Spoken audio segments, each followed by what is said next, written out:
Hello students, welcome to CUET Hindi medium channel.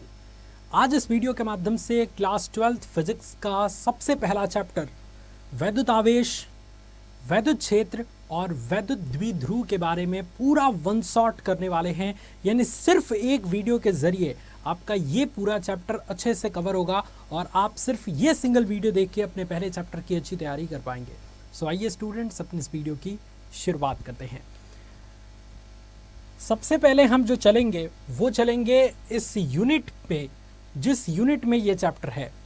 तो जो unit आपका है, जो इकाई है जिसके अंतर्गत ये चैप्टर है, वो इकाई है आपका स्थिर वैद्युतिकी।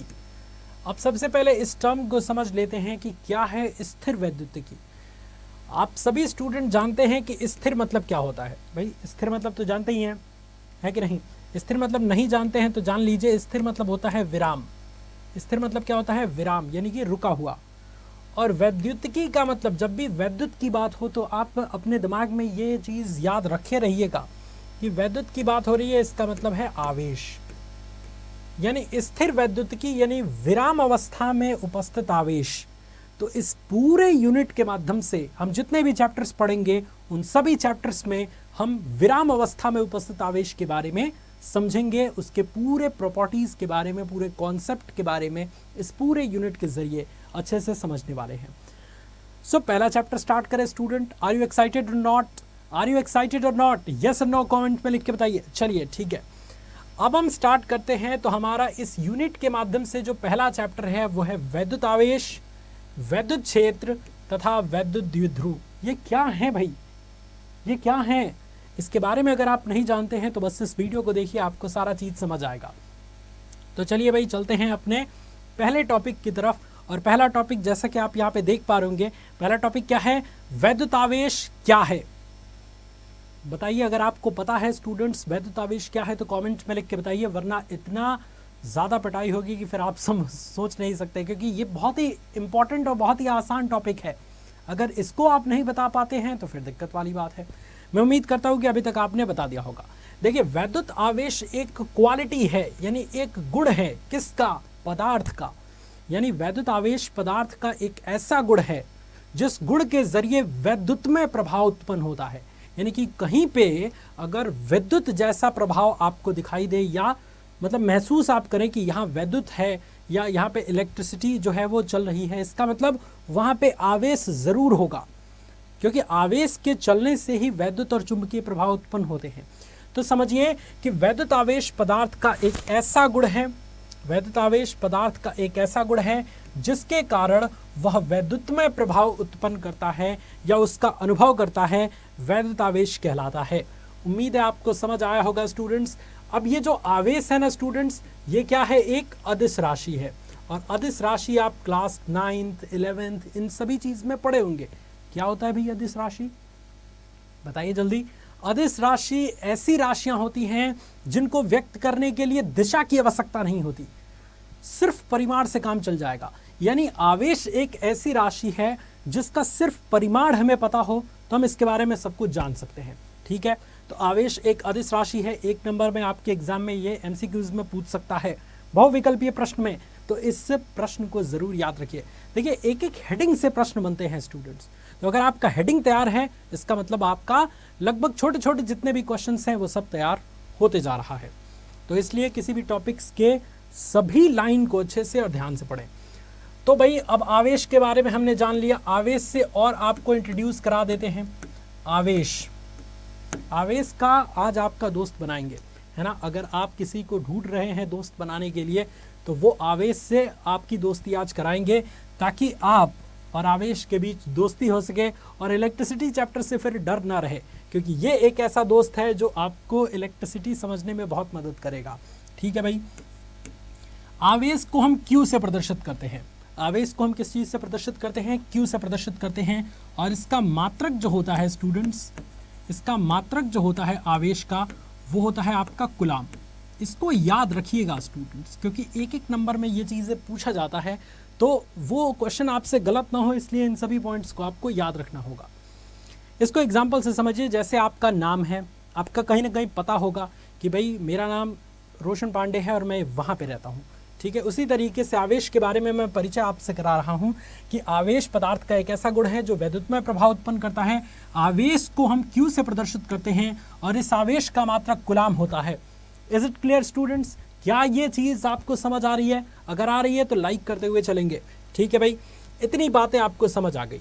अब देखिए स्टूडेंट, एक आवेश का फॉर्मूला आप याद रख लीजिएगा। क्या फॉर्मूला? और आवेश का फॉर्मूला क्या होता है बच्चों? जल्दी से कमेंट डाउन करिए फटाफट, टाइम बहुत ही कम मिला है इसलिए जल्दी जल्दी कमेंट करना स्टार्ट करिए। Q बराबर N इंटू ई होता है। आवेश का फॉर्मूला क्या होता है स्टूडेंट्स? Q बराबर N इंटू ई। वेरी वेरी इंपॉर्टेंट फॉर्मूला है। इस फॉर्मूले के जरिए दुनिया भर के क्वेश्चंस आप सॉल्व करेंगे। दुनिया भर के तो नहीं, लेकिन आवेश से जो प्रश्न हैं वो आपके सॉल्व हो जाएंगे।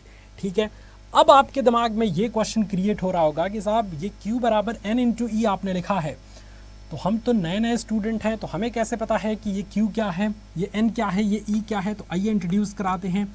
Q आप सभी जानते हैं, Q हम आवेश को कहते हैं, तो Q तो आवेश है। N क्या है भाई? N है आपका इलेक्ट्रॉनों की संख्या। इलेक्ट्रॉनों की संख्या यानी कितने इलेक्ट्रॉन हैं उनके नंबर्स। ठीक है, और ये जो E क्या है स्टूडेंट्स? E है इलेक्ट्रॉनों पर आवेश। इलेक्ट्रॉनों पर आवेश। उम्मीद है आपको इतना कॉन्सेप्ट समझ आया होगा। ये फॉर्मूला स्टूडेंट्स याद रखिएगा। आगे मैं अभी एक न्यूमेरिकल दूंगा आपको। अगर ये फॉर्मूला अच्छे से पता है तो फिर तो कोई बात नहीं, वो न्यूमेरिकल भी आपसे सॉल्व हो जाएगा। ठीक है, इतनी बात क्लियर है तो एक बार फटाफट से वीडियो को शेयर कर दीजिएगा। Clear, very good. अब हम बात करते हैं वैद्युत आवेश के प्रकार। कितने टाइप्स के होते हैं भाई वैद्युत आवेश? तो वैद्युत आवेश को अगर आप देखेंगे तो वैद्युत आवेश जनरली दो प्रकार के होते हैं। सबसे पहले के बारे में अगर हम बात करें तो वो होता है स्टूडेंट पॉजिटिव। ठीक है, इधर से लिखना नहीं बन रहा है इसलिए मैं इधर आ रहा हूं। ठीक है, पॉजिटिव। और दूसरा क्या होता है स्टूडेंट्स? नेगेटिव।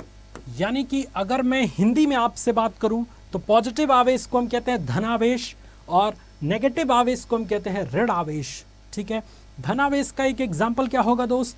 तो धन आवेश का एक एग्जाम्पल होगा आपका प्रोटॉन, और ऋण आवेश का एक एग्जाम्पल क्या होगा? तो ऋण आवेश का एक एग्जाम्पल होगा इलेक्ट्रॉन्स, क्योंकि आप जानते हैं कि प्रोटॉन्स पर धन आवेश होता है और इलेक्ट्रॉन्स पर ऋण आवेश होता है। Very good students. तो चलिए भाई, आवेश के बारे में कोई कंफ्यूजन है तो बता दीजिए, नहीं है तो फटाफट से चलिए अब नेक्स्ट टॉपिक को स्टार्ट करते हैं।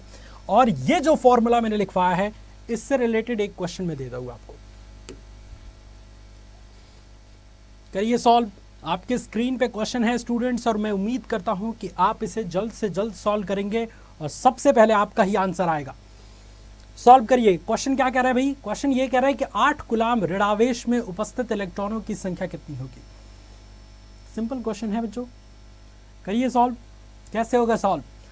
अगर आप इस क्वेश्चन को सॉल्व, देखिए किसी भी न्यूमेरिकल को सॉल्व करने के लिए जो गिवन दिया जाता है क्वेश्चन में, उसको सबसे पहले उतार लीजिए। जैसे ही आपने उसको नोट डाउन कर लिया गिवन का, मतलब जो जो इसमें दिया गया है, जो वैल्यू दिया गया है, उसको अगर आपने नोट कर लिया तो आपको ये आइडिया हो जाएगा कि कौन सा फॉर्मूला लगेगा। जैसे ही वो आइडिया आपके अंदर आया, आप उस फॉर्मूले को अप्लाई करके आंसर निकाल पाएंगे। ठीक है भाई, वेरी गुड। लिखते हैं हम, आते हैं इस क्वेश्चन को सॉल्व करने। 8 कूलाम ऋण आवेश में उपस्थित इलेक्ट्रॉनों की संख्या होगी। 8 कूलाम यानी आवेश का मान दे दिया गया है 8। सी लिख देते हैं क्योंकि कूलाम को हम शॉर्ट में सी लिखते हैं, तो 8C। ठीक है, इतनी बात समझ आ रही है। अब हमने 8 कूलाम को Q की जगह क्यों लिखा? क्योंकि आवेश का मात्रक कूलाम होता है, तो Q की जगह पे 8 कूलाम हमने लिख दिया। ऋण आवेश में उपस्थित इलेक्ट्रॉनों की संख्या कितनी होगी? इलेक्ट्रॉनों पर आवेश का मान भी आपको पता होना चाहिए, 1.6 × 10⁻⁻19 कूलाम होता है। ठीक है, और इलेक्ट्रॉनों की संख्या आपको ज्ञात करनी है N की, तो बताइए कौन सा फॉर्मूला लगेगा? कौन सा लगेगा स्टूडेंट्स? जल्दी बताइए। Very good. फॉर्मूला जो आपका लगेगा वो लगेगा Q बराबर N × E। Q बराबर क्या लगेगा स्टूडेंट्स? N × E। अभी बताया पीछे, यहाँ पे देखिए ये वाला फॉर्मूला लगेगा, तो इस फॉर्मूले को लगाइए और आंसर निकालिए। तो हमको N का मान निकालना है, तो N बराबर क्या हो जाएगा? Q बटे में E। Q का मान रखिए 8 और बटे में E का मान रखिए 1.6 × 10⁻⁻19 कूलाम। दशमलव हटाएंगे, ऊपर जाएगा 80, 16 × 5 = 80 और ये 10 की घात -19 ऊपर जाएगा तो ये क्या हो जाएगा 5 गुणे 10 की घात +19। कोई ऑप्शन में है क्या भाई? देखिए ध्यान से, बिल्कुल है सर। कौन सा है जी? Option number A is the right answer. इस तरीके से 1 नंबर 2 नंबर के क्वेश्चंस आपके पूछे जाएंगे और ये क्वेश्चन आपके CUET के लिए भी बहुत इंपॉर्टेंट है। बोर्ड एग्जाम में तो आता ही आता है ये फेमस क्वेश्चन है बोर्ड एग्जाम का। ठीक है, चलते हैं दोस्त नेक्स्ट स्लाइड पर। मुझे उम्मीद है कि आवेश के बारे में आपने बहुत सारी चीज़ें जान ली है। अच्छा, आवेश का मूलभूत गुण, ये एक टॉपिक है आपके एग्जाम के लिए, बहुत इंपॉर्टेंट टॉपिक है।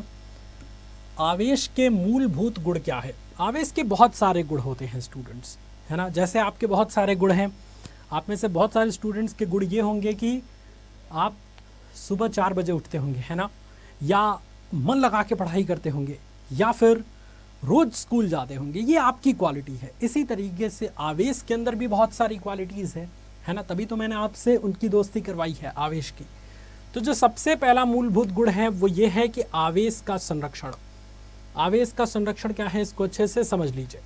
कोई भी विलगित निकाय है, अब विलगित निकाय आप में से मैक्सिमम स्टूडेंट्स नहीं जानते हैं, तो विलगित निकाय मतलब समझ जाइए कि एक ऐसा निकाय जिसमें ना तो बाहर से कोई आवेश आ सकता है और ना उस निकाय के अंदर आवेश बाहर जा सकता है। आइसोलेटेड सिस्टम, ठीक है। तो एक विलगित निकाय में जो आवेश रहता है वो नियत रहता है, यानी एकदम जितना है उतना ही रहेगा। भाई जाहिर सी बात है, आइसोलेटेड सिस्टम है तो उसमें निकाय स्थिर रहेगा। आवेश संरक्षण का नियम क्या है? आवेश को हम नष्ट नहीं कर सकते, सिर्फ उसको स्थानांतरित कर सकते हैं, लेकिन विलगित निकाय में कुल आवेश नियत रहता है। दूसरी क्वालिटी क्या है? आवेश का क्वांटीकरण। आवेश का क्वांटीकरण क्या है भाई? देखिए, आवेश का क्वांटीकरण के माध्यम से ये बताया गया कि आवेश जो है प्रकृति में प्रत्येक आवेशित वस्तु पर आवेश एक निश्चित न्यूनतम आवेश का पूर्ण गुणक होगा। जैसे आप में से मैक्सिमम स्टूडेंट इसको नहीं समझ रहे होंगे, लेकिन मैं इसे एक एग्जाम्पल के जरिए समझाता हूँ। अगर आप स्टूडेंट्स जाएं और जाके कहें कि 25 पैसा वाला कोई सामान दीजिए दुकानदार से, तो क्या वो देगा? क्या वो देगा? सोच के बताइए। नहीं देगा, क्योंकि 25 पैसा बंद हो चुका है भाई। आधा, अठन्नी, चवन्नी ये सब बंद हो गया है। इसलिए यहाँ भी अठन्नी चवन्नी बंद हो गया है, क्योंकि आपका दोस्त है, तो जो नियम आपके साथ लागू होता है वो भी इसके साथ लागू होगा। तो ये कहता है कि आवेश का न्यूनतम जो मतलब निश्चित गुणांक होगा वो पूर्ण होगा। या तो वो आवेश 1e होगा, या 2e होगा, या 4e होगा, या 3e होगा, या 5e होगा, मतलब पूर्ण गुणक होगा। ये नहीं कि 1/2e, 3/2e, 5/2e, ऐसा नहीं हो सकता है। तो ये है आपका आवेश का क्वांटीकरण। आप यहाँ पे देख सकते हैं, ये चीज़ें एकदम दिखाई गई हैं, जैसे 1e, 2e, 3e plus minus में, मतलब जब भी होगा वो पूर्ण गुणक ही होगा, आधा, चवन्नी, अठन्नी ऐसा नहीं होगा। ठीक है, बिल्कुल सही बात है भाई। अब कुछ चीज़ें आपको जाननी ज़रूरी हैं। इलेक्ट्रॉन पर जो आवेश होता है ये न्यूनतम आवेश होता है, और इस आवेश का मान 1.6 × 10⁻⁻19 कूलाम होता है। एक अल्फा कण पर कितना आवेश होता है, ये आपके बोर्ड एग्जाम में क्वेश्चन पूछा गया है, तो जल्दी से मुझे कमेंट में बताइए। एक अल्फा कण पर आवेश कितना होता है स्टूडेंट्स? फटाफट आंसर आना चाहिए। बिल्कुल सही बताया, एक अल्फा कण पे +2e आवेश होता है। कितना होता है? +2e आवेश होता है। इस बात को आप याद रखिएगा। नेक्स्ट स्लाइड पे चलते हैं, और ये आपके लिए बड़े क्वेश्चन में आएगा। यानी कि अगर इस क्वेश्चन को आपने लॉन्ग तरीके से याद कर लिया तो छोटे छोटे क्वेश्चंस तो तैयार होंगे ही होंगे, आपके बड़े बड़े क्वेश्चंस भी तैयार हो जाएंगे। ठीक है, क्योंकि ये लॉन्ग क्वेश्चन में भी आता है। दैट इज कूलाम का नियम। कूलाम चाचा बहुत फेमस हैं स्टूडेंट्स, और इनका नियम अगर आपने याद कर लिया तो बहुत सारे डेरिवेशन, बहुत सारे इंपॉर्टेंट न्यूमेरिकल्स भी आप सॉल्व कर सकते हैं। तो अब हम पढ़ते हैं कूलाम का नियम। क्यों पढ़ते हैं कूलाम का नियम स्टूडेंट्स? आपने कभी सोचा है क्या? भाई कुछ भी जब आप पढ़ते हैं तो उसका कुछ ना कुछ मतलब होता है। तो कूलाम के नियम का क्या मतलब है? कूलाम के नियम का मतलब ये है कि अगर 2 आवेश है, इलेक्ट्रिसिटी में 2 आवेश हैं, और ये दोनों आवेश एक दूसरे से कुछ दूरी पर स्थित हैं, तो उन दोनों आवेशों के बीच कुछ न कुछ बल कार्य करेगा। ठीक है, और उसी बल का मान निकालने के लिए हम क्या करते हैं? कूलाम के नियम का उपयोग करते हैं। ठीक है, बात बिल्कुल समझ आई? बिल्कुल समझ आई सर। यहाँ पे एक डायग्राम बना देते हैं ताकि आपको अच्छे से समझ आए। यहां पे स्टूडेंट्स हमने एक आवेश रख दिया जो कि है प्लस क्यू आवेश। इससे कुछ दूरी पर हमने एक और आवेश रख दिया जिसका हमने नाम रख दिया Q2। इस प्लस Q की जगह पे आप Q1 रख दीजिए, तब जाके अच्छे से समझ आएगा। प्लस और माइनस वाला हम आगे बात करेंगे, अभी आप रखिए एक आवेश है Q1 और एक आवेश है Q2। ये दोनों आवेश एक दूसरे से स्मॉल r दूरी पर स्थित हैं। तो इन दोनों आवेशों के बीच कुछ ना कुछ बल कार्य करेगा भाई, कम से कम ज़्यादा से ज़्यादा कार्य तो करेगा ही बल, क्योंकि ब्रह्मांड में प्रत्येक वस्तु एक दूसरे को आकर्षित करती है और उसी आकर्षण बल को हम गुरुत्वाकर्षण बल कहते हैं। तो इसी तरीके से वैद्युत में दो आवेश के मध्य कुछ न कुछ छोटा से छोटा या बड़ा से बड़ा बल कार्य करता है और उसी बल को ज्ञात करने के लिए हम कूलाम के नियम का प्रयोग करते हैं। तो Q1 Q2 इसके बीच की दूरी है r। अब समझिए कूलाम सर ने क्या कहा। कूलाम सर ने ये कहा, लेजर पॉइंट ले लूं, वेरी गुड। कूलाम सर ने ये कहा स्टूडेंट्स कि देखिए, दो बिंदु आवेशों के बीच लगने वाला स्थिर वैद्युत बल, स्थिर वैद्युत बल मतलब रुके हुए आवेश के बारे में बात कर रहे हैं। ये जो दोनों आवेश है Q1 और Q2, ये अपने जगह पे फिक्स है, ये इधर उधर नहीं कर रहा है। तो दो बिंदु आवेशों के बीच लगने वाला स्थिर वैद्युत बल का मान उन आवेशों के गुणनफल के बराबर, मतलब आवेशों के गुणनफल के समानुपाती और उनके बीच की दूरी के वर्ग के व्युत्क्रमानुपाती होता है। समझिए इसको समझने के लिए आपको करना क्या है, सबसे पहला टास्क अपनाना है। कूलाम के नियम के अनुसार कूलाम ने ये कहा कि ये जो बल है, इन दोनों आवेशों के बीच लगने वाला बल है, ये इन दोनों आवेशों के गुणनफल के समानुपाती होता है।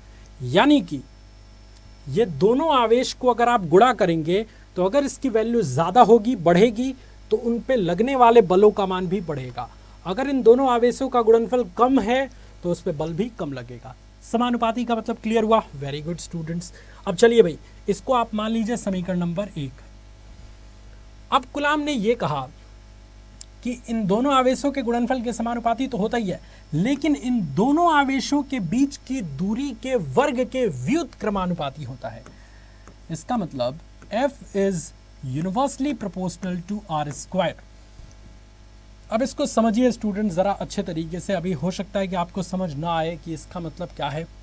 इसका मतलब सिंपल ये है स्टूडेंट्स कि अगर इन दोनों आवेशों के बीच की दूरी को हम बढ़ाएंगे तो इन दोनों आवेशों के बीच लगने वाला बल कम होगा। उल्टा चिन्ह है, आप देखिए, अगर दूरी को बढ़ाएंगे तो बल कम होगा, दूरी को घटाएंगे तो बल ज्यादा होगा। इज इट क्लियर और नॉट? क्या ये चीजें समझ में आ रही है? वेरी गुड स्टूडेंट्स, बहुत बढ़िया। तो F is universally proportional to r²। अब इसको मान लेते हैं दोस्त समीकरण नंबर 2। ठीक है, इन दोनों को कंबाइन करिए। तो यहां पे लिखेंगे समीकरण नंबर 1 तथा 2 से, तथा समीकरण नंबर 2 से। अब इन दोनों इधर स्लाइड है कि नहीं पहले देख लूं, है, चलिए ठीक है। इन दोनों को कंबाइन करेंगे तो आप इसको लिख सकते हैं कि F is directly proportional to Q1 Q2 upon r²। इसको कंबाइन करेंगे तो आप ऐसा लिख सकते हैं। और आप जानते हैं स्टूडेंट्स कि जब भी हम प्रोपोर्शनलिटी यानी कि समानुपात का चिन्ह हटाते हैं तो एक नियतांक लगता है। ठीक है, तो इतनी बात अगर आप जानते हैं तो लाइक ठोक दीजिएगा। F इज इक्वल्स टू, अब हमने समानुपाती का चिन्ह हटा दिया है, तो समानुपाती का चिन्ह हटा दिया है तो हम यहां पे लिख देंगे K Q1 Q2 upon r²। ये K कहां से आया? ये K यहां से आया स्टूडेंट्स कि ये जो समानुपाती का चिन्ह है ये हटा, तो जैसे ही हटा तो ये K आ गया कि भाई कोई बोलेगा नहीं मैं समानुपाती की जगह पे आया हूं, ये K कह रहा है। अब इस K का मतलब क्या है? ये K एक समानुपाती नियतांक है। K क्या है स्टूडेंट्स आपका? K है आपका समानुपाती नियतांक। क्या है? नियतांक। समानुपाती नियतांक यानी कि एक कांस्टेंट वैल्यू है। ठीक है, अब इस K की जगह पे हम एक चीज और लिखेंगे, 1/4 पाई एप्सिलॉन 0। ठीक है, और into Q1 Q2 upon r²। और यही है स्टूडेंट फाइनल कूलाम के नियम का फॉर्मूला, और इतना तक आपको प्रूफ कर देना है। ठीक है, अच्छा जी, एक चीज और याद रखिएगा कि 1/4 पाई एप्सिलॉन 0 का वैल्यू जो होता है वो 9 गुणे 10 की घात 9 होता है। कितना होता है स्टूडेंट्स? 9 गुणे 10 की घात 9 होता है। इस वैल्यू को याद रखिएगा, बहुत इंपॉर्टेंट वैल्यू है। एक चीज और कि ये Q1 Q2 का मान तो आप जानते हैं कि Q1 पहला आवेश है, Q2 दूसरा आवेश है, R उसके बीच की दूरी है। एक टर्म हमारे पास नया आया, वह है एप्सिलॉन 0। क्या है एप्सिलॉन 0 स्टूडेंट्स? एप्सिलॉन 0 को मैं आपको समझाता हूं। एप्सिलॉन 0 होता है निर्वात की, निर्वात समझते हैं जहां कोई भी मीडियम ना हो, निर्वात की वैद्युतशीलता। क्या है? वैद्युतशीलता, निर्वात की वैद्युतशीलता। और इसकी एक वैल्यू भी होती है जिस वैल्यू को आपको याद रखना है, क्योंकि वो वैल्यू आपके एग्जाम में ज्यादातर पूछा जाता है। बहुत सारे स्टूडेंट से ये वैल्यू याद ही नहीं होता, लेकिन मुझे याद है स्टूडेंट्स, और मैं ये आपको भी याद करवा के रहूंगा। वो वैल्यू है 8.85 इंटू 10⁻⁻12। कई बार स्टूडेंट इसका फॉर्मूला भी पूछ देता है, मात्रक भी पूछ देता है। तो अगर आपको मात्रक नहीं याद है तो मैं आपको एक तरीका बता देता हूं मात्रक निकालने का। कूलाम का नियम लिख दीजिए, का formula F is equals to 1/4 pi epsilon 0 Q1 Q2 upon R square. और यहाँ से एप्सिलॉन 0 को यहाँ पे करिए, QF को यहाँ पे करिए। तो जैसे ही आप एप्सिलॉन 0 को करेंगे यहाँ पे, तो वो क्या हो जाएगा? Q1 Q2 का मात्रक रखिए तो वो हो जाएगा कूलाम स्क्वायर प्रति, यहाँ पे आ गया है F, तो F का मात्रक होता है न्यूटन, और R स्क्वायर दूरी है तो मीटर स्क्वायर। तो कूलाम स्क्वायर प्रति न्यूटन मीटर स्क्वायर, ये है आपका एप्सिलॉन 0 का मात्रक। तो लिख दीजिए यहाँ पे C स्क्वायर प्रति न्यूटन मीटर स्क्वायर। ये फॉर्मूला, ये पूरा का पूरा जो है वैल्यू और ये मात्रक, ये दोनों आपको याद होना चाहिए। नहीं याद हुआ स्टूडेंट्स तो पिटाई निश्चित है आपकी। इतनी बात समझ आई? कूलाम के नियम में किसी को कोई दिक्कत? भाई कूलाम का नियम हम क्यों उपयोग करते हैं? विद्युत क्षेत्र में स्थित दो आवेशों के बीच लगने वाले बल को ज्ञात करने के लिए, यानी फोर्स को काउंट करने के लिए, उन दोनों आवेशों के बीच कितना बल लग रहा है उसको ज्ञात करने के लिए हम कूलाम का नियम उपयोग करते हैं। यहां से स्टार्टिंग किया हमने कूलाम के नियम की, और यहां तक आपको पूरा एंड कर देना है। इसकी वैल्यू लिख देनी है, एप्सिलॉन 0 का मान आपको बता देना है कि क्या है, कैसे है। ठीक है, इतना कर देंगे तो नंबर भर भर के मिलेगा। ओके भाई, कूलाम का नियम अभी आपने पढ़ा तो उससे रिलेटेड क्वेश्चन भी सॉल्व करना मांगता है कि नहीं स्टूडेंट्स? मांगता है। तो लीजिए क्वेश्चन आपके स्क्रीन पे मैंने धर दिया। क्या है क्वेश्चन? आपके स्क्रीन पे है, देख लीजिए भाई। 1 माइक्रोकूलाम तथा +4 माइक्रोकूलाम के दो आवेश एक दूसरे से कुछ दूरी पर वायु में स्थित हैं। उन आवेशों पर लगने वाले बलों का अनुपात क्या होगा? कम ऑन स्टूडेंट्स, कूलाम का नियम उपयोग करिए, क्वेश्चन हो जाएगा सॉल्व जल्दी से। उम्मीद है स्टूडेंट्स आपने सॉल्व कर लिया होगा। अब मैं चलता हूं सॉल्व करने, क्योंकि ज़्यादा टाइम आपको देना नहीं है, क्योंकि एग्जाम नज़दीक है और टाइम ज़्यादा लेंगे तो दिक्कत वाली बात है भाई। ओके, Q1 यानी पहला आवेश कितना दिया है? 1 माइक्रोकूलाम। 1 माइक्रोकूलाम को हम स्टूडेंट संकेत में कैसे लिख सकते हैं? ऐसे। हद हो गई चचा, रुको, ऐसे। ठीक है, माइक्रोकूलाम को ऐसे लिख सकते हैं। अब माइक्रोकूलाम को कूलाम में बदलने के लिए हम क्या करते हैं? 10 की घात -6 से गुणा कर देते हैं, यानी Q1 की वैल्यू 1 × 10⁻⁻6 आ गई है। Q2 की वैल्यू क्या होगी दोस्त? +4 माइक्रोकूलाम है, तो इसको लिख सकते हैं 4 × 10 की घात -6 कूलाम।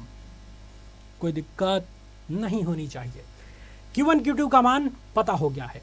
ये दोनों आवेश एक दूसरे से कुछ दूरी पर स्थित हैं, यानी दूरी नहीं पता है, मान लेते हैं कोई भी दूरी है, दूरी का मान नहीं लिखेंगे, है कि नहीं भाई? Very good. तो अब इन दोनों, उन पर लगने वाले बलों का अनुपात क्या होगा? दोनों आवेशों पर लगने वाले बलों का अनुपात क्या होगा? तो हम सबसे पहले F12 काउंट करते हैं, यानी कि चित्र बना दूं क्या स्टूडेंट्स? यहां पे आपको समझ आ जाएगा। ये है पहला आवेश, ये है दूसरा आवेश। इन दोनों के बीच की दूरी मान लीजिए R है। ठीक है, इनकी वैल्यू भी दे रखी है। एक की वैल्यू है +1 माइक्रोकूलाम और दूसरी की वैल्यू है +4 माइक्रोकूलाम। तो इनके बीच लगने वाला बल आपको ज्ञात करना है, बलों का अनुपात ज्ञात करना है। तो F12 यानी कि F12 मतलब क्या, पहले आवेश का दूसरे आवेश पर लगने वाला बल F12 इज इक्वल टू हो जाएगा 1/4 पाई एप्सिलॉन 0 Q1 की जगह पे आप Q1 की वैल्यू रखिए, Q2 की जगह पे आप Q2 की वैल्यू रखिए। तो Q1 की वैल्यू है 1 × 10⁻⁻6 और इंटू Q2 की वैल्यू है 4 × 10⁻⁻6 और बटे में R12 का होल स्क्वायर। क्यों किया हमने R12? क्योंकि जब आवेश पहले आवेश का दूसरे आवेश पर लगने वाला बल F12 कर रहे हैं तो R12 करना पड़ेगा।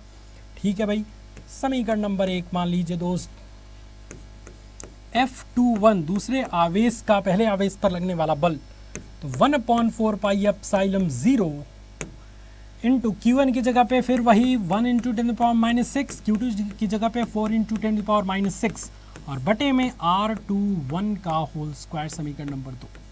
आप देख सकते हैं दूरी का मान नहीं दिया है और इन दोनों आवेशों के बीच की दूरी सेम ही है, यानी कि स्टूडेंट्स यहाँ पे हम लिख सकते हैं, कहाँ पे लिखें भाई, यहाँ पे लिख सकते हैं, हम यहाँ पे लिख सकते हैं कि R12 is equals to R21 लिख सकते हैं कि नहीं, दोनों आवेश के बीच की दूरी बराबर है। तो हम लिख सकते हैं ऐसा, जैसे ही आप ऐसा लिखेंगे तो ये दोनों भी बराबर हो गया, बराबर हो गया तो दोनों वैल्यू बराबर हो गया, दोनों वैल्यू बराबर हो गया दोस्तों, कमाल हो गया। कमाल क्यों हो गया? क्योंकि दोनों वैल्यू बराबर है तो कट के एक आ जाएगा। हद हो गई भाई, ये पीला वाला आ क्यों नहीं रहा, पीला वाले चलो, very good. F12 ratio F21 is equals to, दोनों वैल्यू सेम है, कट कट के एक आ जाएगा, यानी एक संबंध है एक। कौन सा आंसर करेक्ट है? Option number C is the right answer. मुझे उम्मीद है स्टूडेंट्स कि आपको ये समझ आया होगा और आप बहुत अच्छे से इस क्वेश्चन को सॉल्व भी किए होंगे। चलते हैं नेक्स्ट क्वेश्चन की तरफ, जो कि है वैद्युतशीलता का मात्रक क्या है। अभी अभी मैंने बताया था गुलाम के नियम पढ़ाते समय कि एप्सिलॉन 0 बहुत इंपॉर्टेंट है और वैद्युतशीलता को हम एप्सिलॉन 0 या एप्सिलॉन नॉट भी कहते हैं। कोई कोई एप्सिलॉन नॉट कहता है, कोई एप्सिलॉन 0 कहता है, तो इसमें कंफ्यूज नहीं होना है। आपको ये बताना है कि वैद्युतशीलता का मात्रक क्या है। बताइए जल्दी से, जल्दी से बताइए। अभी बताया था भाई, कूलम्ब स्क्वायर प्रति न्यूटन मीटर स्क्वायर कौन सा है? Option number A is the right answer. इसमें समय नहीं लेना है स्टूडेंट्स, ठीक है, जो बड़ा बड़ा क्वेश्चन है उसमें आप समय दीजिए। ओके, नेक्स्ट पे आते हैं वैद्युत बल रेखाएं। क्या है वैद्युत बल रेखाएं, एक बार समझिए। वैद्युत बल रेखाओं को अच्छे से समझिए स्टूडेंट्स की क्या है।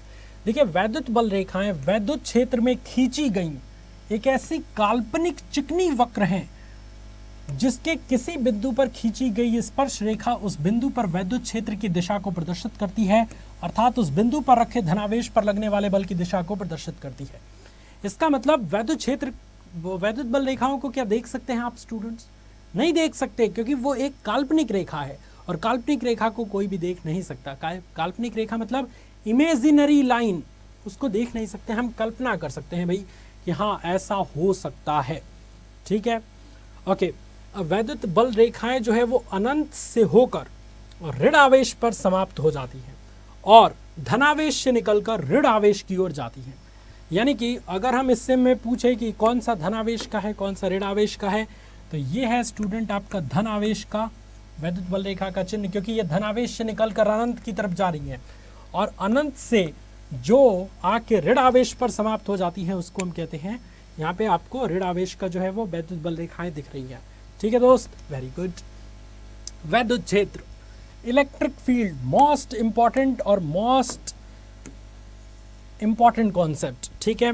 ये कॉन्सेप्ट से आपके एग्जाम में बहुत ज़्यादा क्वेश्चन पूछे जाते हैं। वैद्युत क्षेत्र, इसको आप आसान भाषा में समझें। स्टूडेंट देखिए, आप में से बहुत सारे स्टूडेंट्स जो है वो अपना दबदबा बनाए होंगे अपने एरिया में कि भाई इस एरिया तक अगर कोई आएगा तो फिर वो हमसे बच के नहीं जाएगा, है कि नहीं। तो जिस तरीके से आपका एक एरिया है कि इस एरिया में आपकी जो है वो दबदबा ही चलती है, यानी कि आपकी पावर चलती है उस एरिया में, उसी तरीके से एक आवेश का उसके चारों ओर एरिया होता है, जिस एरिया में, जिस क्षेत्र में आवेश अपने आप को सबसे ताकतवर समझता है। यानी कि किसी आवेश के चारों ओर का वह क्षेत्र जिसमें किसी अन्य आवेश को अगर हम लाएं, मान लीजिए ये Q0 है, इसको हम लेके जाएं, ये कहेगा है किधर जा रहे हो, तो इसका एरिया इतना ही है, यहां पे रहेगा तो वो कुछ नहीं बोलेगा, लेकिन जैसे ही इसके एरिया में घुसेगा तो ये उस पर बल लगाएगा, ठीक है, ये उस पर आकर्षण या प्रतिकर्षण का बल लगाएगा। तो किसी आवेश या आवेशित निकाय के चारों तरफ का वह क्षेत्र जहां पे किसी दूसरे आवेश को लाने पर यह आवेश आकर्षण एवं प्रतिकर्षण बल का अनुभव करता है, वैद्युत क्षेत्र कहलाता है। उम्मीद है आपको सबसे आसान भाषा में समझ आया होगा स्टूडेंट्स, क्योंकि अगर ऐसा नहीं आया तो फिर कैसा आएगा। ठीक है, एक बार और मैं आपको दिखा देता हूं अच्छे से विजुअलाइज करके, यानी कि प्लस क्यू हो या माइनस क्यू हो इससे फर्क नहीं पड़ता, तो सिर्फ क्यू लिख देते हैं। तो एक आवेश के चारों तरफ का वह क्षेत्र जहां पे किसी दूसरे आवेश को लाने पर वह आकर्षण या प्रतिकर्षण बल का अनुभव करता है, वैद्युत क्षेत्र कहलाता है। उम्मीद है आपको कॉन्सेप्ट समझ आ गया होगा। इसकी परिभाषा 2 नंबर में पूछी जाती है, तो इसको याद रख लीजिएगा, बहुत इंपॉर्टेंट और बहुत ही आसान है, एग्जाम्पल के जरिए मैंने आपको समझा दिया। वैद्युत क्षेत्र की तीव्रता क्या होती है ना, इंटेंसिटी कितनी होती है, कैसे हम इसको निकालते हैं। तो देखिए स्टूडेंट्स, वैद्युत क्षेत्र में किसी बिंदु पर रखे परीक्षण आवेश, यानी बहुत ही छोटा सा आवेश, उस पर लगने वाला बल तथा परीक्षण आवेश के अनुपात को उस बिंदु पर वैद्युत क्षेत्र की तीव्रता कहते हैं। वैद्युत क्षेत्र की तीव्रता को हम ई से प्रदर्शित करते हैं, है ना। देखिए ई बराबर एक फॉर्मूला आप याद रख लीजिएगा। ई को आप याद रखेंगे कि वैद्युत क्षेत्र की तीव्रता को हम ई से प्रदर्शित करते हैं, जैसे धारा को आई से, आवेश को क्यू से, उसी तरीके से वैद्युत क्षेत्र की तीव्रता को ई से प्रदर्शित करते हैं। और ई बराबर होता है स्टूडेंट्स क्या, F/Q0।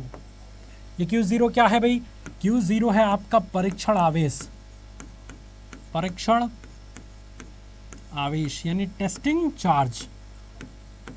ठीक है, तो क्या कह रहा है कि किसी वैद्युत क्षेत्र में किसी परीक्षण आवेश पर लगने वाले बल, ये मान लीजिए ये बल जो है वो परीक्षण आवेश पर लग रहा है, और उस परीक्षण आवेश के अनुपात को हम वैद्युत क्षेत्र की तीव्रता कहते हैं। E बराबर F/Q होता है, याद रखेंगे, बहुत ज़्यादा इंपॉर्टेंट फॉर्मूला है, आपके एग्जाम में इससे रिलेटेड क्वेश्चंस पूछे जाएंगे। ठीक है, वैद्युत क्षेत्र की तीव्रता का मात्रक, वैद्युत क्षेत्र की, बहुत इंपॉर्टेंट चीज बता रहा हूं स्टूडेंट्स, वैद्युत क्षेत्र की तीव्रता का मात्रक, तीव्रता का मात्रक, जिसको पता है वो जल्दी जल्दी कमेंट में लिखे। वैद्युत क्षेत्र की तीव्रता का मात्रक क्या होता है स्टूडेंट्स, तो वैद्युत क्षेत्र की तीव्रता का मात्रक होता है न्यूटन प्रति कूलाम। हिंदी में लिख दूं मैं, न्यूटन प्रति कूलाम, न्यूटन प्रति कूलाम। कैसे सर आया, इस फॉर्मूले के जरिए F का मात्रक होता है न्यूटन और Q का मतलब होता है कूलाम। तो वैद्युत क्षेत्र की तीव्रता का मात्रक क्या हो गया स्टूडेंट्स, न्यूटन प्रति कूलाम। आई होप आपको समझ आया होगा, ये बहुत इंपॉर्टेंट कॉन्सेप्ट था जिसको आपको याद रखना है। इसी पर एक क्वेश्चंस हम लोग सॉल्व कर लेते हैं। वैसे इस टॉपिक पे ज़्यादा क्वेश्चन आएंगे, जैसे वैद्युत क्षेत्र की तीव्रता की वीमा कितनी होगी, वैद्युत क्षेत्र की तीव्रता का मात्रक कितना होगा, ये पूछा जाता है। लेकिन मैंने एक क्वेश्चन यहाँ पे आपके लिए रखा है, एक न्यूमेरिकल भी रखूंगा। तो आप सबसे पहले इस क्वेश्चन का आंसर दीजिए कि वैद्युत क्षेत्र की तीव्रता का मात्रक क्या है। ऑप्शंस आपकी स्क्रीन पे है, जल्दी से स्टूडेंट्स, लेट नहीं होना चाहिए, हमें बहुत ज़्यादा अभी चीज़ पढ़नी है, तो जितनी जल्दी आप आंसर देंगे उतना ही मैं बेस्ट रहेगा हम लोगों के लिए और चीज़ों को अच्छे तरीके से पढ़ने के लिए।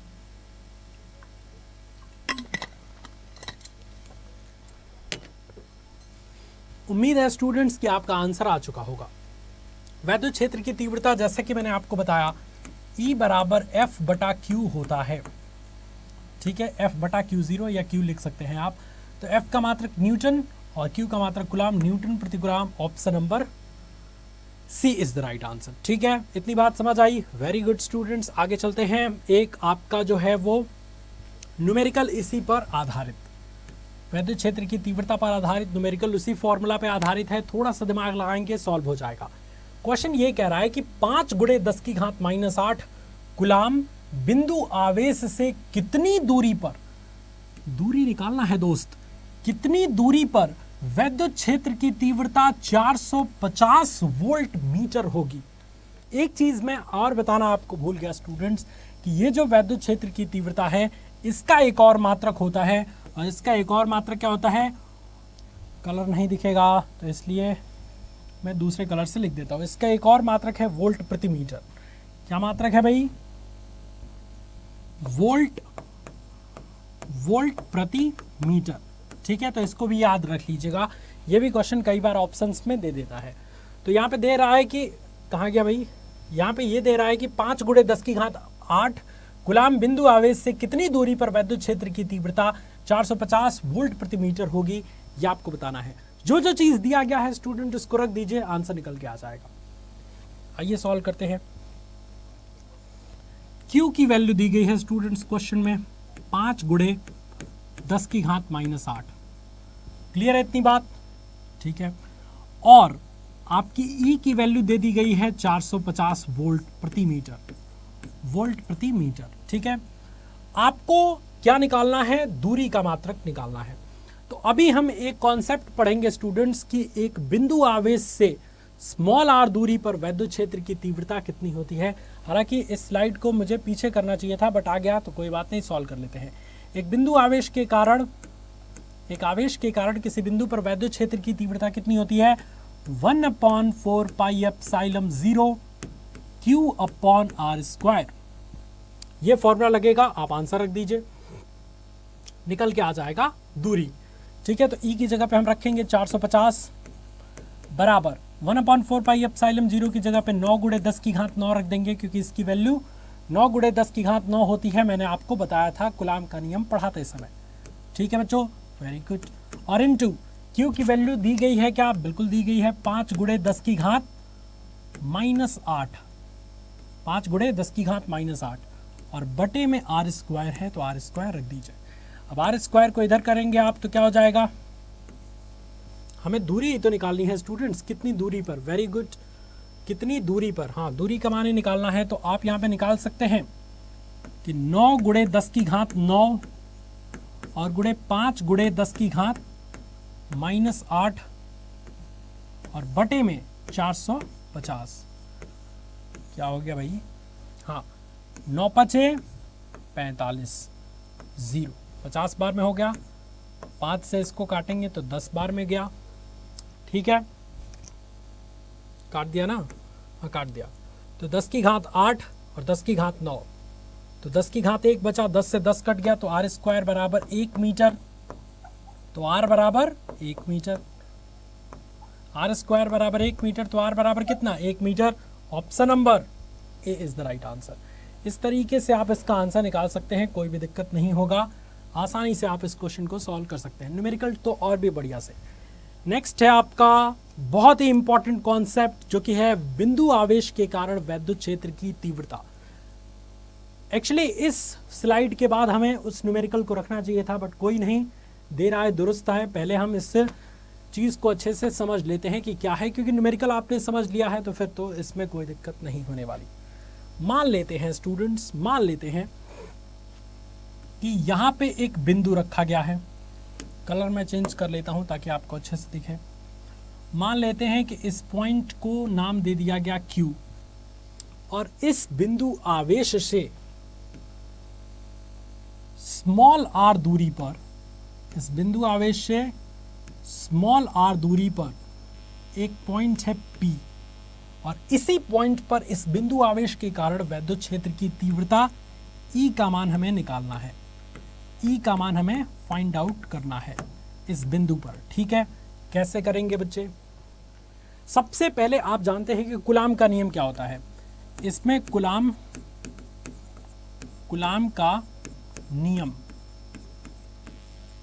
का नियम क्या होता है स्टूडेंट, जरा आप याद करिए एक बार। कूलाम का नियम क्या होता है? तो अगर मान लीजिए इस बिंदु पर, इस P बिंदु पर कोई परीक्षण आवेश Q0 रखा गया है टेस्ट करने के लिए, तो इन दोनों आवेशों के बीच लगने वाला कूलाम का नियम क्या कहेगा? तो कूलाम का नियम ये कहेगा कि E नहीं, F इज इक्वल्स टू क्या कहेगा? कूलाम का नियम F बराबर 1/4πε0 Q0 बटे में r²। ठीक है बच्चों, क्योंकि पहला आवेश Q है, दूसरा आवेश Q0 है। समीकरण नंबर 1 इसको आप मान लीजिए। ठीक है, वेरी गुड। अब कूलाम का नियम आपने लिख दिया, बहुत अच्छी बात है, वेरी गुड, बहुत बढ़िया, कोई दिक्कत वाली बात नहीं है। अब आप जानते हैं, यहां पे लिख देंगे हम जानते हैं। क्या जानते हैं भाई, क्या जानते हैं स्टूडेंट्स? आपने अभी विद्युत क्षेत्र की तीव्रता का फॉर्मूला अभी याद किया था, E बराबर F बटा Q0। याद किया था कि नहीं? आप एक बार याद रखिएगा। याद किया था सर। समीकरण नंबर 2 इसको मान लीजिए। अब आप एक बात याद रखिएगा स्टूडेंट्स, एक बात आप याद रखिएगा। इधर आ जा रहा हूँ मैं, बार बार उससे बाहर चला जा रहा हूँ, तो इससे बढ़िया है इधर आ जाऊँ। ठीक है, आप जानते हैं कि ये जो F की वैल्यू है इसको हम समीकरण नंबर 2 में रख सकते हैं। तो रख दीजिए। आपका किसी बिंदु आवेश के कारण स्मॉल r दूरी पर विद्युत क्षेत्र की तीव्रता निकल जाएगी। तो हम ये लिखेंगे कि समीकरण नंबर 2 में F का मान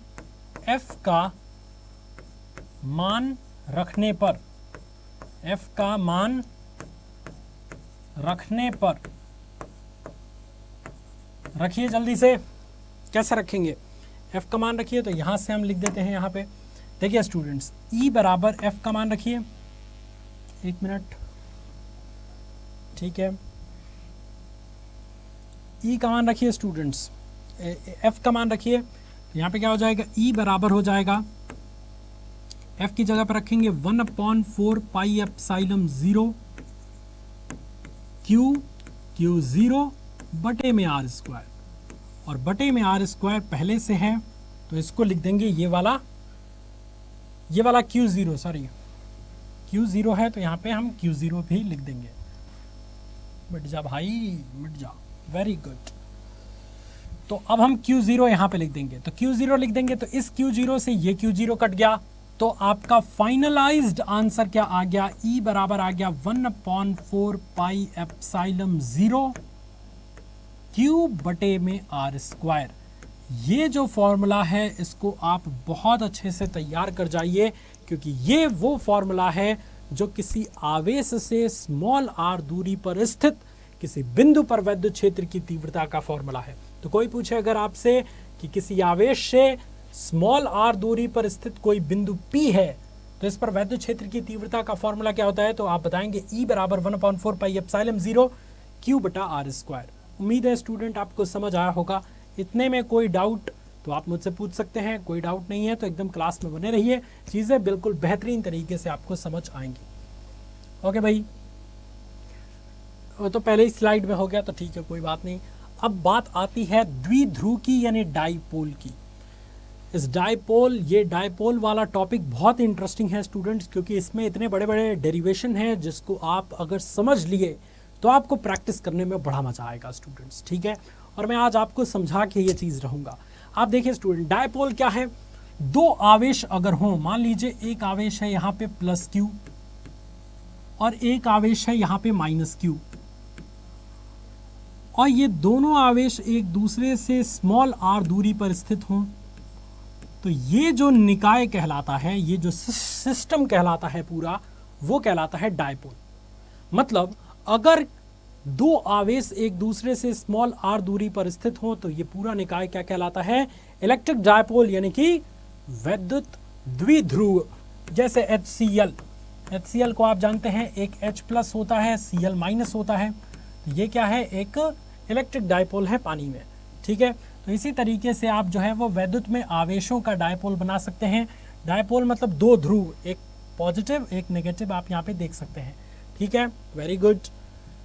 चलिए अब हम चलते हैं नेक्स्ट टॉपिक की तरफ। विद्युत द्विध्रुव समझ आया कि ऐसा निकाय जिसमें दो बराबर परंतु विपरीत प्रकार के बिंदु आवेश एक दूसरे से थोड़ी सी दूरी पर हों, विद्युत द्विध्रुव कहलाता है। अब सबसे इंपॉर्टेंट टॉपिक है स्टूडेंट्स, विद्युत द्विध्रुव आघूर्ण। क्या है? विद्युत द्विध्रुव आघूर्ण।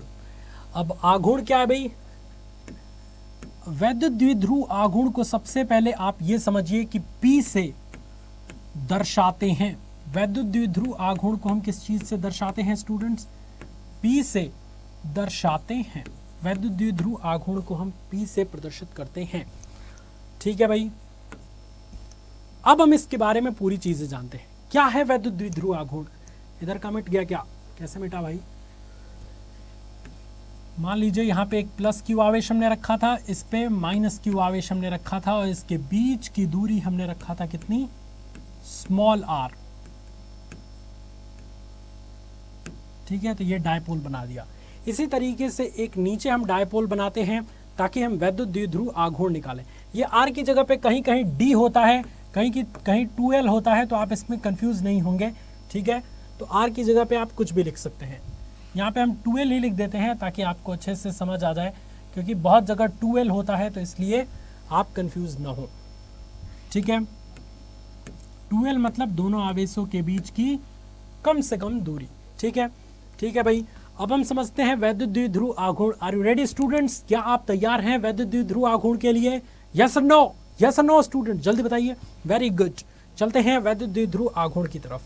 देखिए, वैद्युत द्विध्रुव आघूर्ण ये कहता है कि इन दोनों आवेशों में से किसी एक आवेश का परिमाण ले लीजिए और इन दोनों आवेशों के बीच की दूरी ले लीजिए। इसका जो गुणनफल होगा वो वैद्युत द्विध्रुव आघूर्ण कहलाएगा। तो आप जानते हैं कि वैद्युत द्विध्रुव आघूर्ण को हम P से प्रदर्शित करते हैं, और P बराबर अगर मैं लिखूं Q इंटू 2L, तो आपको कोई दिक्कत परेशानी है तो बताइए। क्योंकि अभी अभी मैंने आपको एक परिभाषा बताया कि इन दोनों आवेशों में से किसी एक आवेश का परिमाण और इन दोनों आवेश के बीच की दूरी के गुणनफल को हम वैद्युत द्विध्रुव आघूर्ण कहते हैं। तो यही चीज मैंने फॉर्मूला के जरिए लिख दिया है। तो वैद्युत द्विध्रुव आघूर्ण का एक तो परिभाषा आपको ज्यादा रटना नहीं पड़ेगा कि इन दोनों आवेशों में से किसी एक आवेश का परिमाण Q और इन दोनों आवेशों के बीच की दूरी के गुणनफल को वैद्युत द्विध्रुव आघूर्ण कहते हैं। इंपॉर्टेंट है, बहुत ही ज्यादा बार आपके एग्जाम में पूछा गया है, और मुझे उम्मीद है कि आपको ये चीज समझ आ गया होगा। समझ आ गया तो बहुत बढ़िया बात है, क्योंकि इस वाले कॉन्सेप्ट से आपके बड़े बड़े डेरिवेशन सॉल्व होंगे। तो चलिए, द्विध्रुव और द्विध्रुव आघूर्ण आपको समझ आ गया। चलते हैं बहुत ही इंपॉर्टेंट कॉन्सेप्ट पे, जो कि है आपका एक न्यूमेरिकल। और ये जो न्यूमेरिकल है स्टूडेंट्स, ये वैद्युत द्विध्रुव आघूर्ण पे है, तो उम्मीद है आप सॉल्व कर जाएंगे। क्वेश्चन पढ़िए अच्छे से और इस न्यूमेरिकल को बढ़िया से समझिए कि 2 कूलाम के 2 बराबर व विपरीत प्रकार के आवेश परस्पर 0.04 मीटर की दूरी पर रखे गए हैं। निकाय का वैद्युत द्विध्रुव आघूर्ण क्या होगा, ये आप मुझे कमेंट में बताइए। मैं उम्मीद करता हूं कि सबका आंसर आएगा जल्दी से।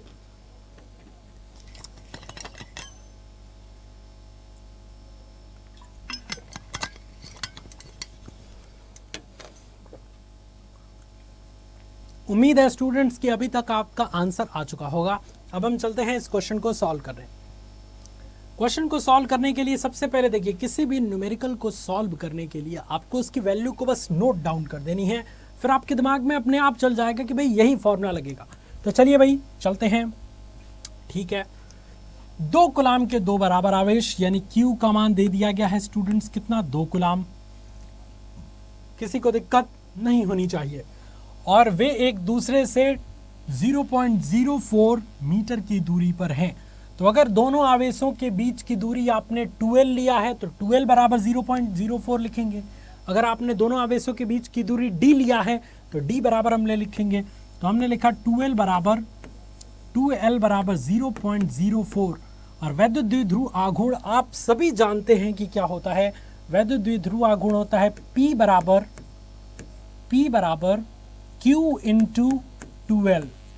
P बराबर क्या होता है स्टूडेंट्स, Q इंटू 2L होता है। उम्मीद है आपको ये चीज समझ में आई होगी। एक मिनट, ठीक है। अब देखिए Q इंटू 2L, अब Q की वैल्यू रखिए और 2L की वैल्यू रखिए, तो P बराबर क्या हो जाएगा, P बराबर आपका हो जाएगा, Q की वैल्यू है 2 और इंटू 2L की वैल्यू है आपकी 0.04। दशमलव हटाइए साहब, बटे में आ जाएगा कितना, 100 आ जाएगा। 4 दूनी का 8 हो गया। तो P बराबर आपका कितना हो गया, 8 गुणे 10 की घात माइनस 2। 8 गुणे क्या हो गया स्टूडेंट्स, 10 की घात माइनस 2। और ये P क्या है, वैद्युत द्विध्रुव आघूर्ण है, तो इसका मात्रक क्या हो जाएगा, कूलाम मीटर हो जाएगा। क्या हो जाएगा स्टूडेंट्स, कूलाम मीटर, यानी CM, चीफ मिनिस्टर नहीं, कूलाम मीटर हो जाएगा। ठीक है, तो इस क्वेश्चन का क्या हो गया, option number B is the right answer. उम्मीद है आप सभी को ये क्वेश्चन समझ में आया होगा। अगर समझ में आया तो लाइक कर दीजिए फटाफट से। चलिए भाई, अब इंपॉर्टेंट कॉन्सेप्ट की तरफ चलते हैं। बहुत हो गया ये चीजें, और अब हम समझते हैं वैद्युत द्विध्रुव के कारण किसी बिंदु पर उसके अक्ष में, अक्षीय स्थिति में वैद्युत क्षेत्र की तीव्रता। यानी अगर एक डायपोल है तो इस डायपोल के मध्य बिंदु से स्मॉल आर दूरी पर कोई बिंदु P है, तो इस डायपोल के कारण इस बिंदु P पर वैद्युत क्षेत्र की तीव्रता अक्षीय स्थिति में कितनी होगी, ये हमें डेरिवेशन करना है। तो देखिए स्टूडेंट, आप में से मैक्सिमम स्टूडेंट्स गलती क्या करते हैं कि डेरिवेशन में जो परिभाषा है, जो भाषा है, उसको रटने लगते हैं। लेकिन आपको रिवीजन करते समय ये भाषा को नहीं लिखना है, आपको सिर्फ जो टर्म्स हैं उनको लिखना है। जैसे मैं 2 मिनट में इसका रिवीजन करा देता हूं। देखिए कैसे हम भाषा में ये लिखेंगे कि माना एक वैद्युत द्विध्रुव AB है जिसके A बिंदु पर -q आवेश स्थित है, B बिंदु पर +q आवेश स्थित है। ठीक है, इतनी बात, वेरी गुड। इन दोनों आवेशों के बीच की दूरी 2L है। माना इन दोनों आवेशों के बीच एक मध्य बिंदु है, और इस मध्य बिंदु को आप O नाम दे सकते हैं, और इस मध्य बिंदु O से स्मॉल r दूरी पर कोई बिंदु P है, और इसी बिंदु P पर इस वैद्युत द्विध्रुव के कारण उत्पन्न वैद्युत क्षेत्र की तीव्रता ज्ञात करनी है। ठीक है, इतनी बातें आप लिख सकते हैं। भाई मैंने कुछ भी देख के नहीं बोला, आपके सामने सारा चीज बोल दिया चित्र को देख के। तो एक बार समझ जाइए चित्र को, फिर आपको कोई दिक्कत नहीं होगी।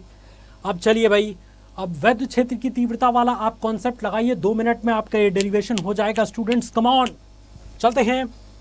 ठीक है, आप सबसे पहले ये देखिए स्टूडेंट्स कि इस +q आवेश के कारण इस बिंदु पर वैद्युत क्षेत्र की तीव्रता कितनी होगी। तो इस +q आवेश के कारण जो बिंदु P है, इस पर वैद्युत क्षेत्र की तीव्रता को हम E से प्रदर्शित करते हैं। किस चीज से प्रदर्शित करते हैं स्टूडेंट्स? E से। E1 मान लेते हैं। तो जो +q आवेश है, इस आवेश के कारण इस बिंदु पर वैद्युत क्षेत्र की तीव्रता कितनी होगी? तो E बराबर 1/4 पाई एप्सिलॉन 0। ध्यान से देखिएगा, और +q है तो q अपॉन, अब दूरी कितनी है इस +q आवेश से बिंदु P की दूरी कितनी है बच्चे? तो देखिए इसको कैसे निकालेंगे। ये पूरी दूरी r है, और ये मध्य बिंदु है, और ये पूरी दूरी 2L है। तो जब ये मध्य बिंदु है स्टूडेंट्स, तो आप ये याद रख सकते हैं कि इतनी दूरी L हो जाएगी और इतनी दूरी L हो जाएगी। इतनी बात आपको समझ आई? तो अगर +q आवेश से स्मॉल r, मतलब +q आवेश के कारण किसी बिंदु पर वैद्युत क्षेत्र की तीव्रता निकालनी है, तो हम वही वाला फॉर्मूला प्रयोग करेंगे जो अभी हमने डिराइव किया है। तो दूरी कितनी होगी? दूरी होगी r और -L। इस पूरी दूरी में से इतने को घटा लेंगे तभी तो इतनी दूरी होगी। तो यहाँ पे लिखेंगे r - L का होल स्क्वायर। ठीक है, r - L का होल स्क्वायर। समीकरण नंबर 1।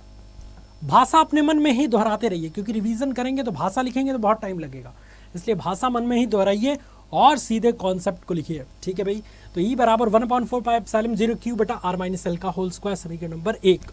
इस -q आवेश के कारण इस बिंदु पर कितनी तीव्रता होगी, तो उसको लिखते हैं स्टूडेंट्स हम E2। तो E2 बराबर क्या हो जाएगा स्टूडेंट्स? 1/4 पाई एप्सिलॉन 0 q और बटे में, अब ये दूरी देखिए कितनी है, इस q से इसकी दूरी कितनी है? तो आप कहेंगे कि सर ये r और प्लस ये l, इसको जोड़ देंगे तो हम पूरी दूरी आ जाएगी, तो r + l हो जाएगा। तो यहाँ पे लिखेंगे r + l का होल स्क्वायर। ठीक है, ठीक है बच्चों, इतनी बात समझ आई? ये 2 पॉइंट हमने बना दिया, समीकरण नंबर 1, समीकरण नंबर 2। अब दिशा के बारे में पता होना चाहिए। आप सभी जानते हैं कि धन आवेश से वैद्युत बल रेखाएं निकलती हैं और अनंत तक जाती हैं, और ऋण आवेश पर आकर समाप्त हो जाती हैं। ठीक है, ऋण आवेश पर क्या होता है कि वैद्युत बल रेखाएं अनंत से चलकर ऋण आवेश पर समाप्त होती हैं। तो अगर हम इस +q आवेश के कारण इस बिंदु पर वैद्युत क्षेत्र की दिशा देखेंगे, तो दिशा हमारी इस तरफ होगी, क्योंकि +q आवेश से वैद्युत बल रेखाएं निकल के इधर की तरफ जाएंगी, तो दिशा हमारी इधर होगी। तो E1 की दिशा हमारी इधर है, और E2 की दिशा हमारी इधर होगी। E2 की दिशा इधर क्यों होगी? क्योंकि -q आवेश है, तो अनंत से वैद्युत बल रेखाएं आके -q पर समाप्त होंगी। ये दोनों E1 और E2 आप देख सकते हैं कि एक ही अनुदिश हैं, लेकिन दिशा एक दूसरे के विपरीत है। E1 दूसरी तरफ है, E2 दूसरी तरफ है। ठीक है, तो दिशा विपरीत है, तो क्या करेंगे?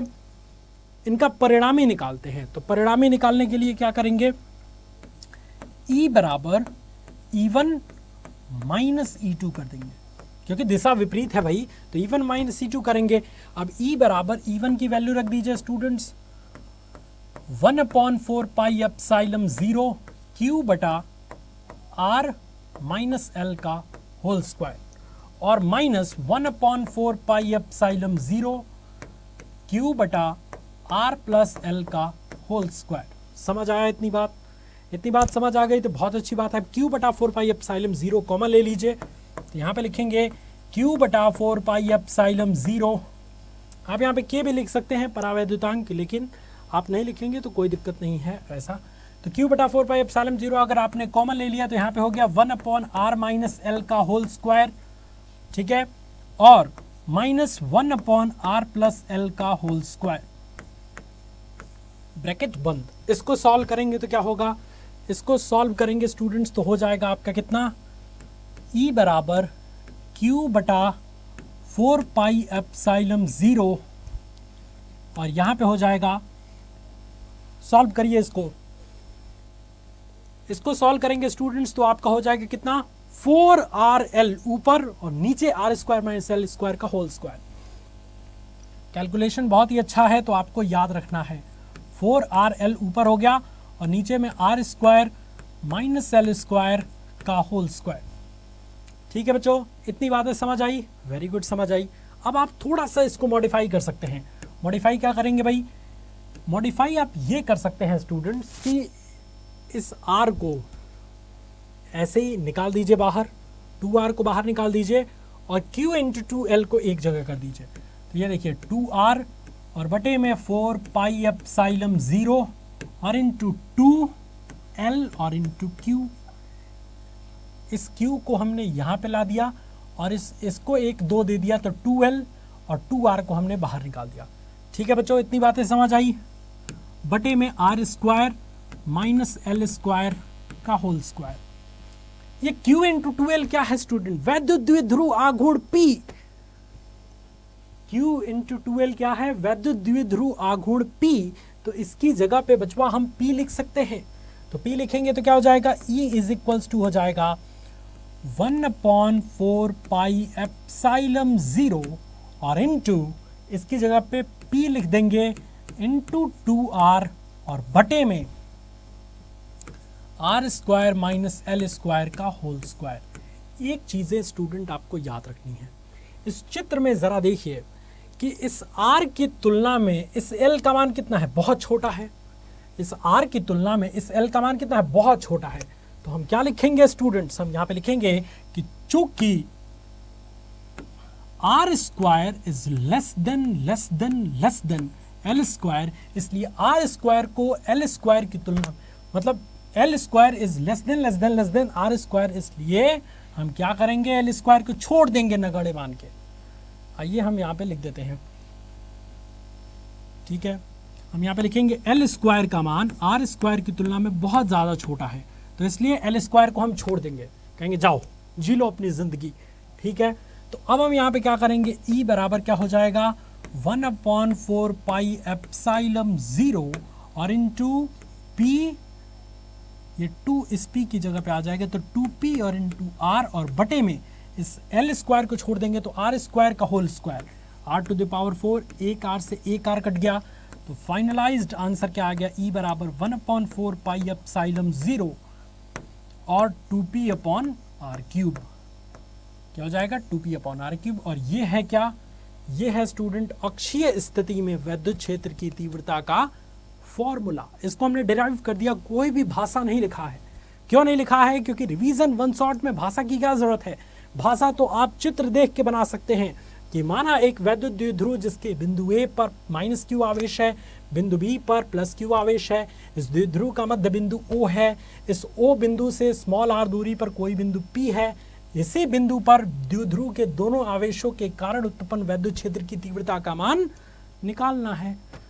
ये तो चीज़ आप अपने मन से कर सकते हैं स्टूडेंट। अगर आप इसको रटते हैं तो फिर दिक्कत वाली बात है, फिर मेरा क्या फ़ायदा, मेरा पढ़ाने का क्या फ़ायदा।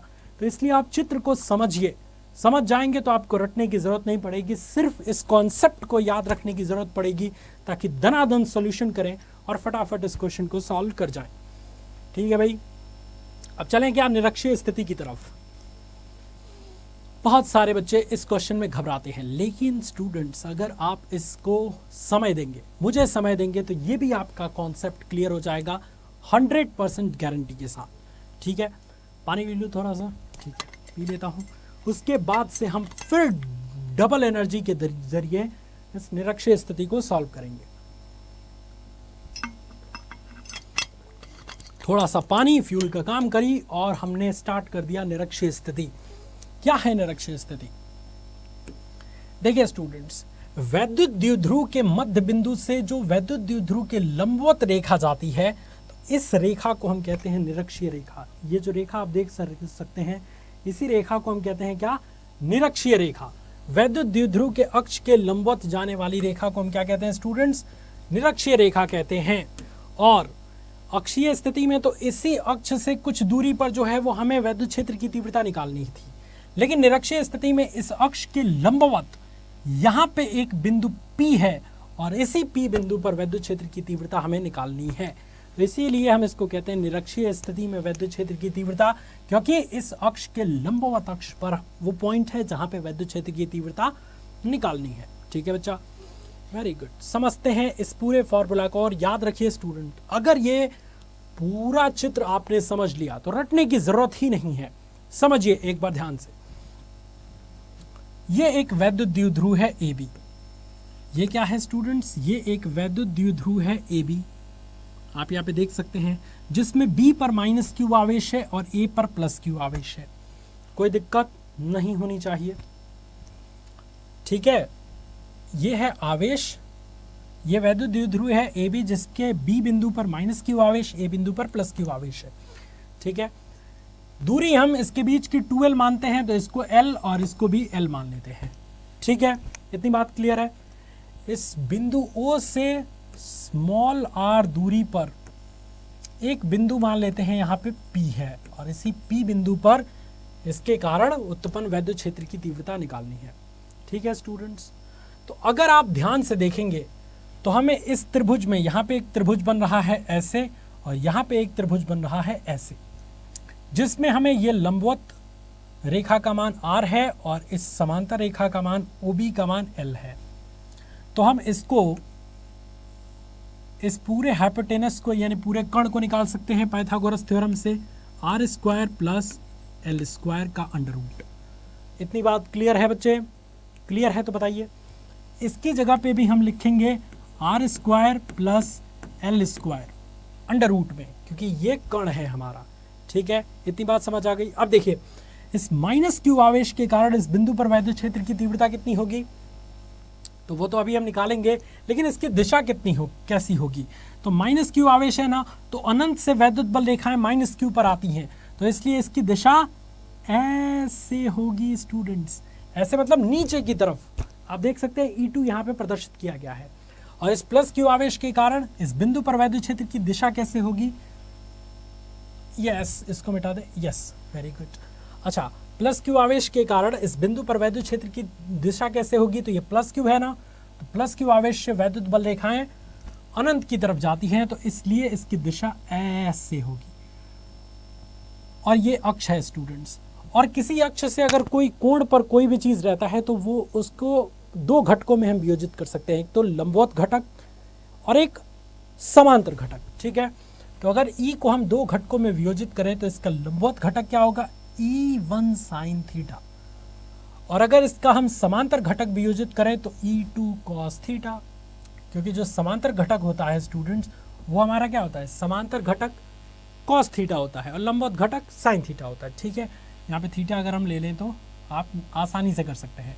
ठीक है, ओके। तो जो अक्ष पे जो ये मतलब ये जो क्षैतिज अक्ष पर जो घटक होगा E1 cos theta, E2 cos theta, इन दोनों की दिशा एक ही तरफ होगी। ये दोनों की दिशा कैसी होगी? एक ही तरफ होगी। लेकिन जो लंबवत घटक होगा उसमें आप देख सकते हैं कि E1 की दिशा ऊपर की ओर और E2 की दिशा नीचे की ओर है। तो जब ये दोनों एक दूसरे से विपरीत दिशा में है, E2 sin थीटा और E1 sin थीटा, तो विपरीत दिशा में है तो दोनों माइनस हो जाएंगे, और दोनों माइनस हो जाएंगे तो कट के खत्म, टाटा बाय बाय। तो लंबवत घटक का कोई कॉन्सेप्ट ही नहीं रहा। बाकी ये क्षैतिज घटक को हम जोड़ देंगे। तो टोटल ई का मान निकालने के लिए हमें क्या करना पड़ेगा, तो ई का मान निकालने के लिए हमें जोड़ देना पड़ेगा। तो सबसे पहले आप ये समझिए कि इस माइनस क्यू आवेश के कारण इस बिंदु पर वैद्युत क्षेत्र की तीव्रता, इस प्लस क्यू आवेश के कारण इस बिंदु पर वैद्युत क्षेत्र की तीव्रता कितनी होगी। E1 बराबर आप लिख सकते हैं 1/4 पाई एप्सिलॉन 0 क्यू बटे में दूरी कितनी है, अंडर रूट में R square plus L square. तो इसका स्क्वायर करेंगे तो अंडर रूट हट जाएगा, तो R square plus L square हमने डायरेक्टली लिख दिया समीकरण नंबर 1। ठीक है, अब इसके आवेश के कारण इस पे दूरी निकालिए, तो E2 बराबर क्या हो जाएगा 1/4 पाई एप्सिलॉन 0 क्यू बटा ये भी हो जाएगा R square plus L square, क्योंकि इस आवेश के कारण इस बिंदु पर वैद्युत क्षेत्र की तीव्रता निकालेंगे तो दूरी तो यही है भाई, और आवेश आपका Q है तो Q बटा R square plus L square. समीकरण नंबर 2। इन दोनों को देखने से क्या लगता है स्टूडेंट्स, इन दोनों को देखने से आपको ये लग रहा है कि ये दोनों बराबर हैं, यानी कि E1 बराबर E2। दोनों को देखने से क्या लग रहा है कि दोनों बराबर हैं, दोनों तीव्रताएं बराबर हैं। ठीक है, और जो हमारा परिणामी तीव्रता होगा, जो कि मैंने बताया कि जो क्षैतिज घटक है उसको जोड़ देंगे, तो E बराबर परिणामी तीव्रता क्या आ जाएगा E1 cos theta plus E2 cos theta, क्योंकि दोनों जो क्षैतिज घटक थे हमारे, ये दोनों एक ही दिशा में थे तो इनको जोड़ देंगे। ठीक है, अब ये जो E1 और E2 दोनों बराबर है तो क्या हम इसको लिख सकते हैं E बराबर E1 2E1 cos थीटा। क्या लिख सकते हैं ऐसा, दोनों बराबर है तो E1 और E1 2E1 और cos थीटा। ठीक है भाई, ओके E1 की वैल्यू रखिए स्टूडेंट्स, तो E1 की वैल्यू रखेंगे तो क्या हो जाएगा E बराबर 2 इंटू 1/4 पाई एप्सिलॉन 0 क्यू बटे में R square plus L square, और cos थीटा की जगह पे क्या रखें साहब, आप देखिए यहाँ पे चेंज द कलर, यहाँ पे आप देख सकते हैं कि इसकी वैल्यू थीटा है। और अगर इस त्रिभुज में यानी त्रिभुज PBO में देखें तो cos थीटा की वैल्यू कैसे निकालेंगे। cos थीटा बराबर क्या होता है स्टूडेंट्स, आपको यहाँ पे मैं बताता हूँ। cos थीटा बराबर आप जानते हैं क्या होता है, आधार बटा कण, आधार बटा कण।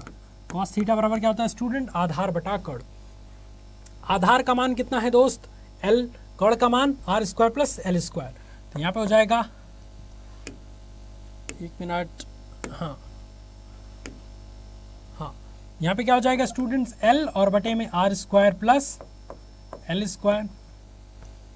कोई दिक्कत, cos थीटा की जगह पे वैल्यू हमने रखा है, तो जैसे ही हम वैल्यू रख देंगे आप यहाँ पे एक चीज देख सकते हैं, वो ये है, ये देखिए cos थीटा की वैल्यू, ये तो अंडर रूट में है तो इसको हमें अंडर रूट में करना पड़ेगा। ठीक है बच्चों, वेरी गुड। और दूरी जो है वो क्या है, यहाँ पे L है तो हमने L रख दिया है। ठीक है, ये 2 से गुणा है तो 2 से गुणा है। अब इस 2 को स्टूडेंट्स क्या कर दीजिए, आप इस L की जगह पे भेज दीजिए। तो जैसे ही आप भेजेंगे तो क्या हो जाएगा, E बराबर आपका हो जाएगा 1/4 पाई एप्सिलॉन 0 इंटू, और क्या था इधर Q भी था ना, तो यहाँ पे लिख देंगे Q इंटू 2L, और बटे में आप यहाँ पे देखिए students R square plus L square और अंडर रूट में R square plus L square, दोनों का गुणा करेंगे तो ये क्या हो जाएगा R square plus L square to the power 3/2। और ये क्या है बच्चों, Q इंटू 2L, वैद्युत द्विध्रुव आघूर्ण। इन दोनों आवेशों में से किसी एक आवेश का परिमाण और उनके बीच की लंबवत दूरी के गुणनफल को वैद्युत द्विध्रुव आघूर्ण P कहते हैं। जैसे ही आपको ये बात पता लगी, आप यहाँ पे लिखिए E बराबर 1/4 पाई एप्सिलॉन 0 और इंटू P और बटे में R square plus L square to the power 3/2। अब जैसा हमने अक्षीय स्थिति में किया था वैसे ही निरक्षीय स्थिति में करेंगे क्या बच्चा, करेंगे ये कि इस R के मुकाबले इस L का मतलब बहुत कम है, मतलब आर स्क्वायर इज लेस, मतलब L square is less than R square, इसलिए एल स्क्वायर को हम छोड़ देंगे नगण्य मान के कि जाओ जी लो अपनी जिंदगी एल स्क्वायर। ठीक है, तो जैसे ही हमने इसको छोड़ा एल स्क्वायर को, तो R square to the power 3/2 हो गया, और R square to the power 3/2 का मतलब खतरा 1/4 पाई एप्सिलॉन 0 इंटू पी, और बटे में R square to the power 3/2, 2 से 2 कट गया, तो आपका आंसर क्या आ गया 1/4 पाई एप्सिलॉन 0 पी बटे में आर क्यूब। ये है आपका क्या, ये जो फॉर्मूला आपका आया ये निरक्षीय स्थिति में वैद्युत क्षेत्र की तीव्रता का फॉर्मूला है। तो मुझे उम्मीद है कि आपको डेरिवेशन अच्छे से करना आ गया होगा। अगर आपको पसंद आया तो फटाफट से आप क्लास में जुड़िए, चैनल अभी सब्सक्राइब करिए, ताकि फ्यूचर में जितनी भी बेस्ट वीडियोस आपको मिले वो सभी आपको इसी चैनल पे हमारे थ्रू मिल पाए। ठीक है, ये है निरक्षीय स्थिति में वैद्युत क्षेत्र की तीव्रता। ठीक है बच्चों, बाकी थैंक यू सो मच ये वीडियो देखने के लिए। मैंने कोशिश किया कि इस पूरे चैप्टर का जो भी ओवरव्यू है उसको जल्द से जल्द आपको रिवाइज किया जाए। अगर आपको मतलब धीरे लगा तो आप जो है वो 2x स्पीड पे देख सकते हैं, या 1.5x स्पीड पे देख सकते हैं। नेक्स्ट वीडियोस में हम न्यूमेरिकल सॉल्व करेंगे, कुछ इंपॉर्टेंट क्वेश्चन सॉल्व करेंगे जो आपके एग्जाम के लिए बेस्ट होंगे, है ना। कैसा लगा ये क्लास आप हमें कमेंट में ज़रूर बताइएगा। अगर आपको पसंद आया क्लास तो इस क्लास को लाइक करिए, अपने दोस्तों के साथ शेयर करिए, और मैं मिलता हूँ आपसे अगली क्लास में। तब तक के लिए God bless you all students, love you all, take care, tata, bye bye and thank you so much, जय हिंद।